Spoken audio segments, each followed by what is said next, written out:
Say, why is he talking about rivers? Because I'm a Confederate Navy sailor.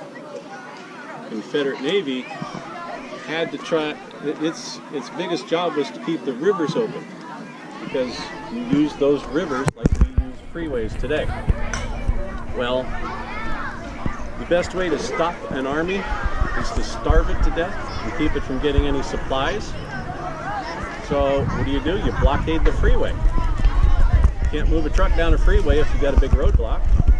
Well, the Yankees figured that if they could close off all the ports that brought supplies to the Confederacy, they could stop the war.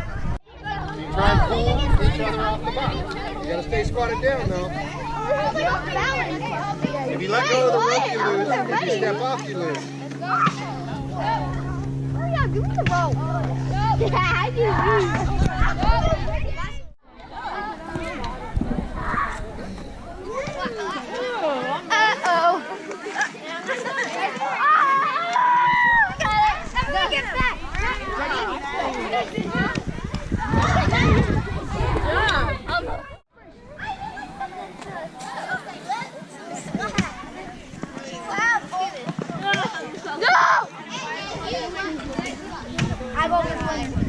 I know. I'm going up again. I'm going to go up again. That one's so fun. So far, 2 points so far. You want to knock out? Yeah. I'll read that. Oh, that's I won. He's got one. Yeah. What do you think? Fat. Yes, very good. So some type of a fat or an oil, and it would be whatever I have access to. So I am not going to kill an animal just to make soap. But if we are butchering an animal to have hamburgers or sausage or ham or bacon, then we will use that fat. We're not.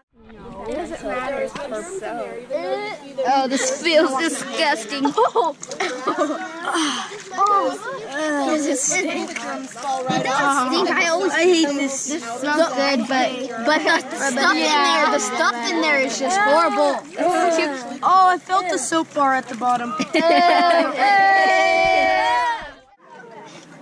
You are standing in a field hospital. Oh my God. This is where your Army life begins, and for many, it ends. We are 2 miles behind the battlefront. They bring men in here after they have been shot. We do a triage and fix whatever we can in less than 10 minutes. If it's going to take longer than that, we don't work on them until everybody else is done.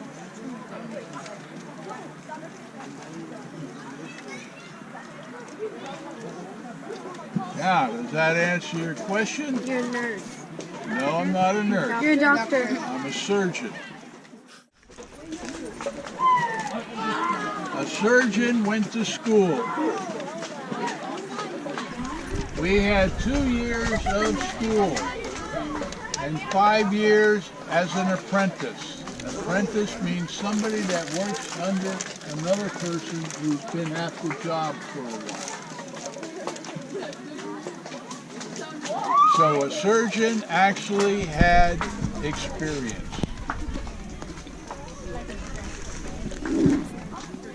Now, as a surgeon, I cut people up.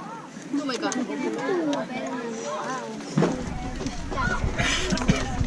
It's more like torture.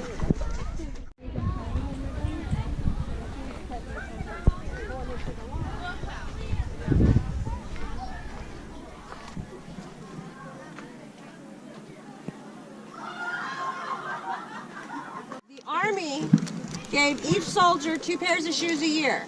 If they were marching, they would wear out 1 pair of shoes about every other month. So in about 4 months, their shoes were gone. And my question to the ones that were here first was, if I wear out a pair of shoes every other month, how many pairs of socks do you think I wear out? A lot. So a soldier can come into my store and buy socks.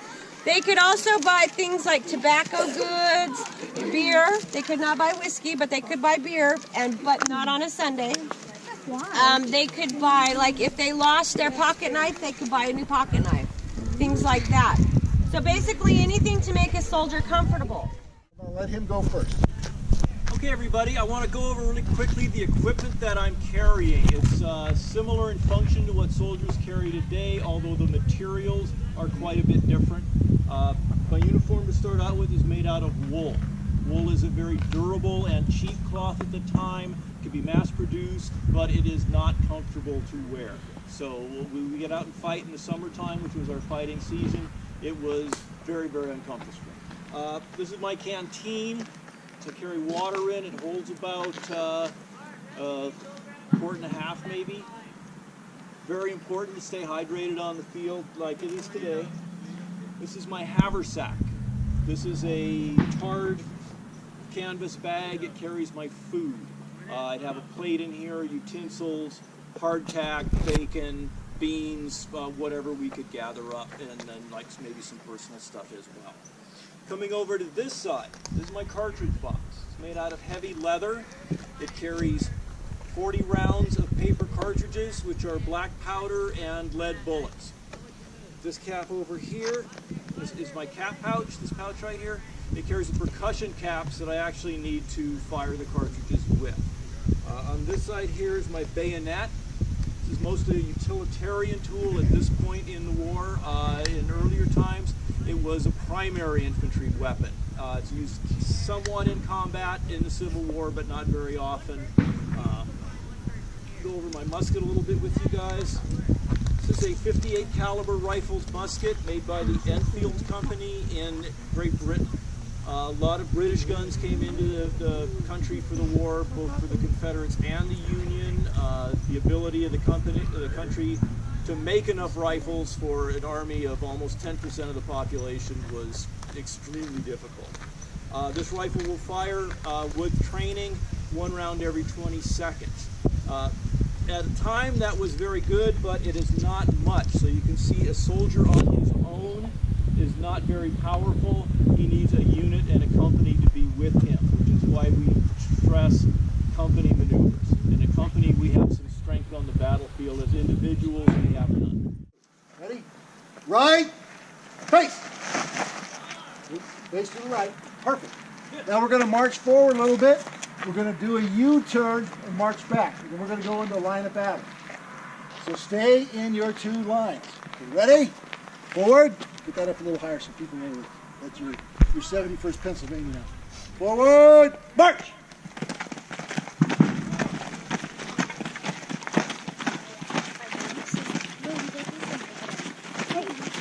Company. Halt. Stay the way you are.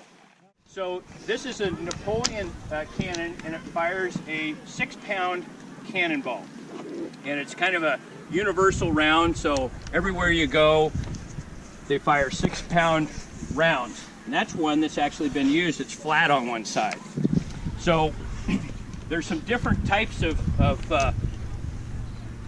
charges that you have here, and this is a smooth bore. So when the cannonball comes out, it just kind of comes out, and it's kind of like a knuckleball. It's not really accurate. So this would be accurate up to where that barn is up there. So you could probably go about 200 or 400 yards, probably be able to hit that barn if you knew what you were doing. Now, with developments, and of course, what are these things all about? No, what does a cannon do? It destroys things. And what is it designed to do in the Civil War? Destroy what? People. Oh my God. 700,000 people died in the Civil War. And these are Americans fighting Americans. 700,000 people died. And so this was very effective at doing that. And it demonstrates the horrific nature of war. So so it went from where you just have a slug that would come, and the slug would come at about 400 miles an hour and would go through you and clip you and maybe hit you on the way, and that would take care of 4 people, and they would be gone. But if you want to kill more people, which is what this is about, you create one that has a fuse in it, so it's got a timer in it. So it shoots the charge, so it's going 400 miles an hour, but after about a 1 or 2 second delay, depending on how far away they are, it blows up and shrapnel goes everywhere. And it takes you out, and you out, and you out, and you out. Isn't that great? It takes out 10 people instead of 3. So that can be up to that barn there.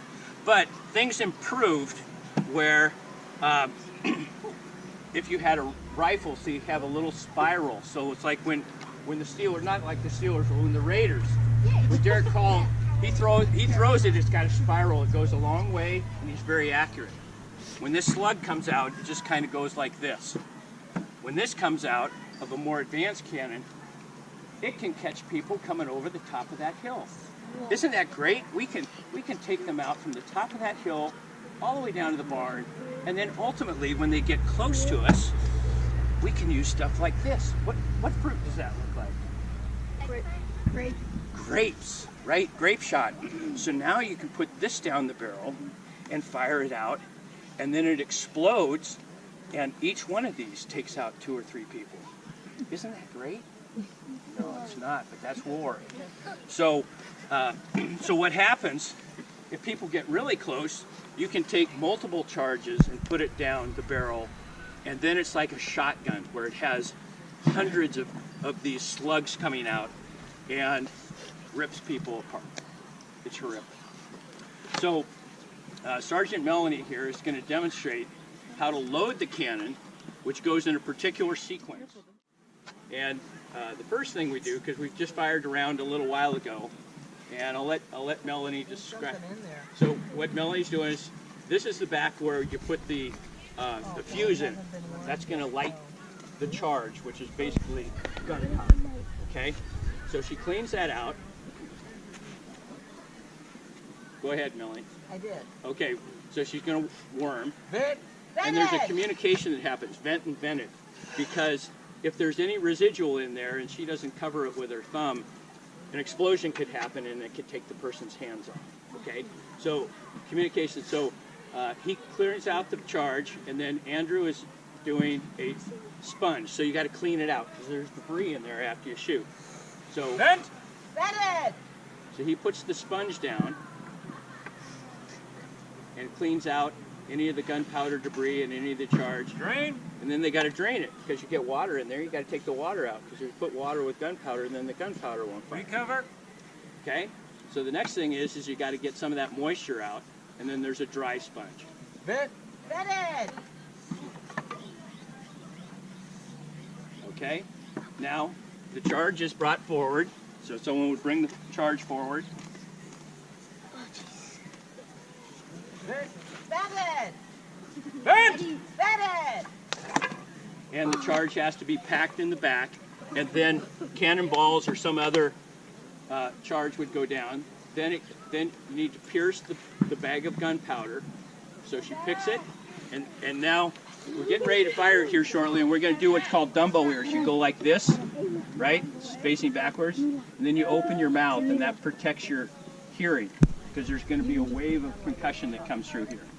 So let's go ahead and do your Dumbo ears. Okay, and if you can face the cannon, so you can face the cannon. There you go. You'll be all right. Okay. And then she's putting the primer in, so she has to put the fuse in. So you light the fuse, it ignites the gunpowder, it fires the cannonball. And hopefully that lady won't. No, she'll be fine. It's just gunpowder. Okay.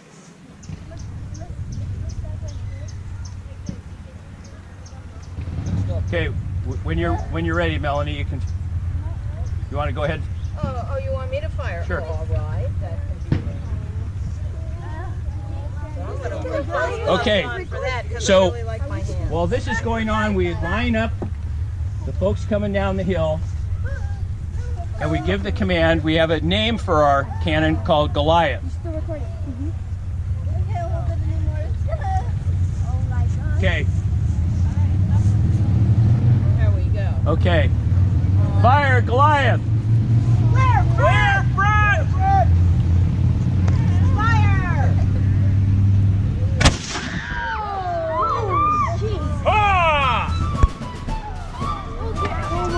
That's how it happens.